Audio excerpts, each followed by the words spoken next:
Tonight we're going to do a little shrimp, and we're going to home fry it here at the house. Any good shrimp needs a great tartar sauce. Now you could go down to any of the stores and buy tartar sauce, and you're going to pay anywhere from $1.95, depending on where you're at, to $4 for it. Again, I don't like those products because they've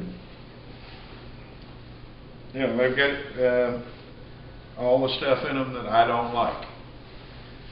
So let's look at some of the ingredients that we have here. Of course, the first thing that you always have to have is a little mayonnaise.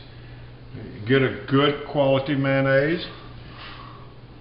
We have ground mustard. We have horseradish. We have a little Louisiana hot sauce, a little paprika. We got a little Worcestershire sauce and a little Old Bay. Now, I'm not going to use all these, but this is just to give you an idea of what you can use. I've come back in, I've cut up a little bit of onion to give it a little bit of a base, but I've chopped it very fine. The same thing with the pickles. So all we're going to do is we're going to come over here. This happens to be Hellman's.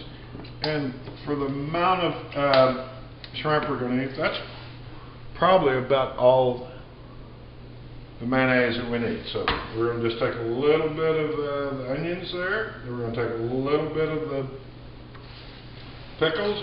We're going to mix them up. And you don't want it too thick, but you want to be able to see the stuff. I'm going to add just a little bit more pickle in it. Just a little bit more onion.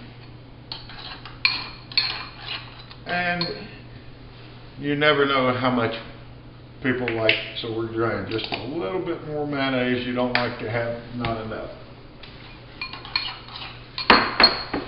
Very important ingredients. A little Louisiana hot sauce. Just a little bit to give it a tang. Now, depending upon what you have, there's two products that is a must. You can either use the ground mustard or the horseradish. If you have the horseradish, I prefer the horseradish. We're going to take about three-quarters of a tablespoon, and you can put as much as you want in it, depending upon how much kick you want in the thing.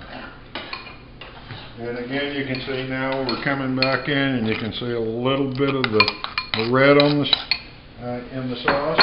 Of course, just a little bit of Worcestershire sauce in it, not a lot. It just adds that extra little kick. Again, you can put as much as you want in, but you don't need a lot. I'm going to kind of mix it up a little bit here. Sometimes that's all I'll put in. Sometimes if I only got a little paprika, you put it in. You can put a little white pepper in it. You can use a little, we'll put just a little base seasoning, just a pinch. That's just a dab. To me, it's a little runny right now, so I'm going to add just a little bit more mustard in it. You can always add. And now you can see the consistency of it. Now here's one of my really things that I've found through the years, making coleslaw and potato salad and those type of products. Just a tad of pickle juice. That adds that extra little spice. Alright, nice consistency. Looks like it's done. That'll be enough for 25 shrimp. If you got somebody who likes tartar sauce like I do, but I don't eat as much as I used to. And we're just going to put that in the ice box, and it's a little after 5:30, and we're not going to eat till 7, so that sits in there. If you put it in a mason jar, you can keep it in the refrigerator for up to a month, month and a half, whichever left over.